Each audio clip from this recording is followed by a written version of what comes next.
Okay, there's one other thing I wanted to return to from earlier in the conversation, and this could be its own little talk, but you kept talking about serving the sacrifices and latreia as being, this is the thing that you offer to God, but you don't offer to pagan idols. Now, it's a little unclear to me how you would define serving the sacrifices in the context of Christian worship. And we don't live in the pagan world where people are sacrificing animals and maybe worse things than that to their gods. So we would tend to take an idea like that and allegorize it or spiritualize it and say, like, our service, the way that we serve the sacrifice is by offering the sacrifice of praise. Right. We do make sacrifices in our life in order to be more faithful to God and to draw closer to God. But if you allegorize it and spiritualize it in that way, then we do also make sacrifices to other things. So I don't like to take that on the purely allegorical level. When I say sacrifice to other things, like if you're going to be on the baseball team, you're going to show up to practice every day. Right. So you're going to make some sacrifices in order to be a part of that. And the alternative is to just like not be involved in things that your friends are doing and your community is doing. So like, I mean, to be married to somebody is sacrifice. Right. To be in community with people involves sacrifice. So like I say, you can't allegorize that and just say, oh, well, that just means to sacrifice. Well, I feel like the answer to this question is something along the lines of all of those things, in order to not become idols, have to exist in a system where they're offering themselves to God.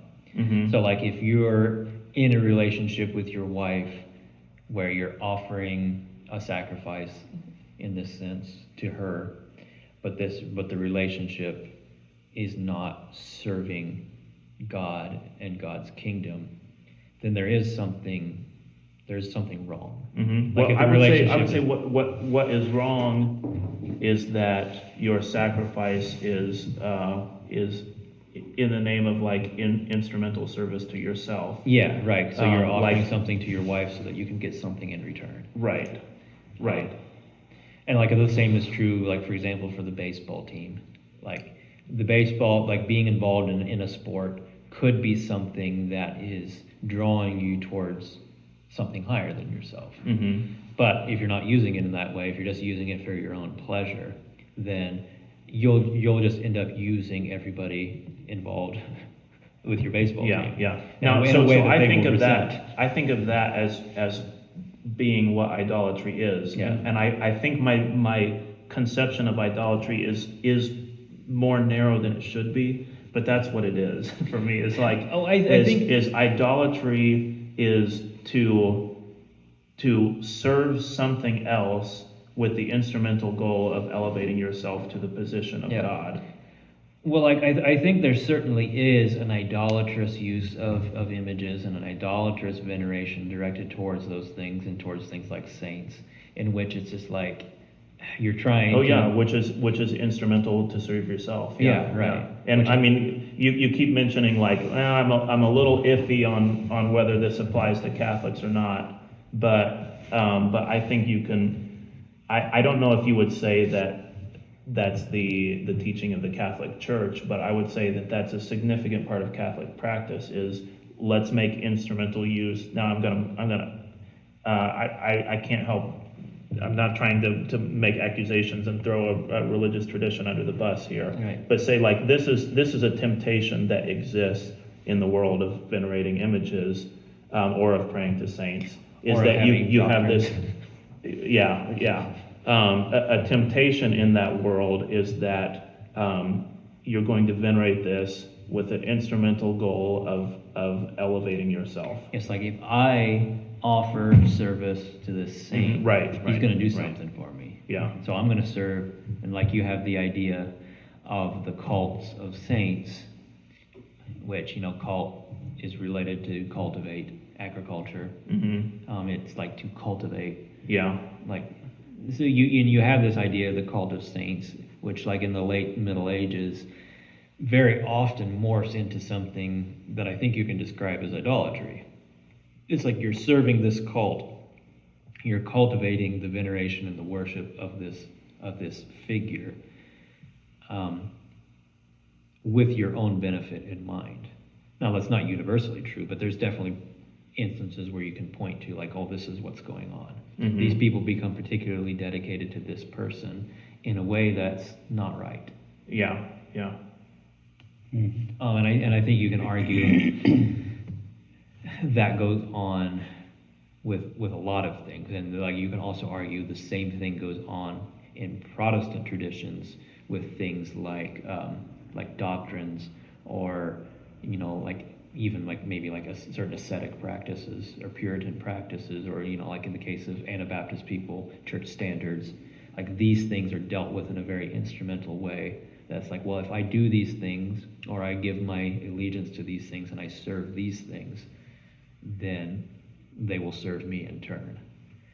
And I think you can take that a step further and say there's also an idolatrous worship of God, where you're approaching God as in, if I serve God, if I offer the prayers and the sacrifices and do all of these things to God, then I'll get something in return. Mm-hmm. And I think that's the context where God says, I hate your sacrifices, and Mm-hmm. I hate your new moons and your festivals and your feasts, and in your fasting. I despise all of those things, because they're doing it in an idolatrous way.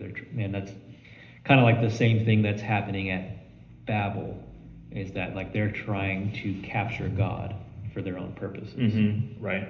And like that's essentially what idolatry is you're trying to capture some spiritual force, instrumentalize it, and use it for your own purposes. Mm-hmm. Like in contrast to true worship of God is not that. Yeah. It's the opposite. Yeah, of that. right. Okay, that's helpful, because the whole time you were talking earlier, and before the conversation started too, I'm wondering of like, okay, we offer proskuneo, prostration, not only to God, but to other things as well. And when I say prostration, I sort of made this point earlier, but that's what the word literally means, but figuratively it means respect. Right. So it doesn't only mean bowing with your body, although that's a nice thing to have in mind. But so that's something that in the Bible is not offered only to God. But the thing that is offered only to God is a little bit mysterious, of like, okay, serving the sacrifices, what are we actually talking about when we say that? Now, I think there's probably a little bit more that you can go with what is offering the sacrifices mean, but that line of thought is helpful, right. Because again, there are sacrifices that we make that are pseudo-religious to family and the sports team and other ways that we make sacrifices for the community. Right. But there's a clear way where those go wrong. And when they go wrong, if you're making sacrifices to your wife so that you can instrumentally get something to elevate yourself, that is a way of life that is divorced from God and not united with God. Right. That's a way that's like putting yourself above everything else in the universe, and it's not gonna breed unity within the family.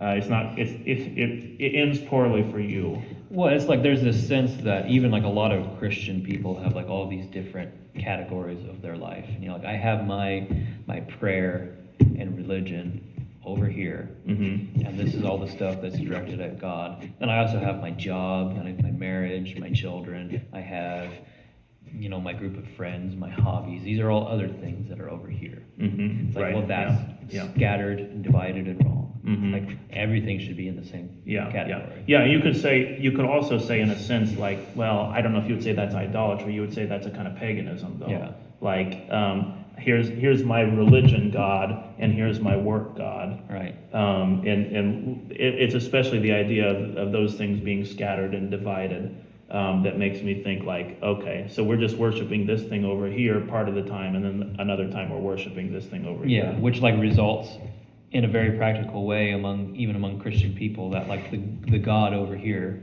the religious God, becomes increasingly inaccessible, And so you start serving these other gods, like the god of baseball. Yeah. Because like he like at least it seems like he's given me the things that I want when I offer sacrifices to him. Right. And which like results in the pagan religion still understands that there is a supreme God. It's just we no longer have a connection. Yeah. Right. Right. Yeah.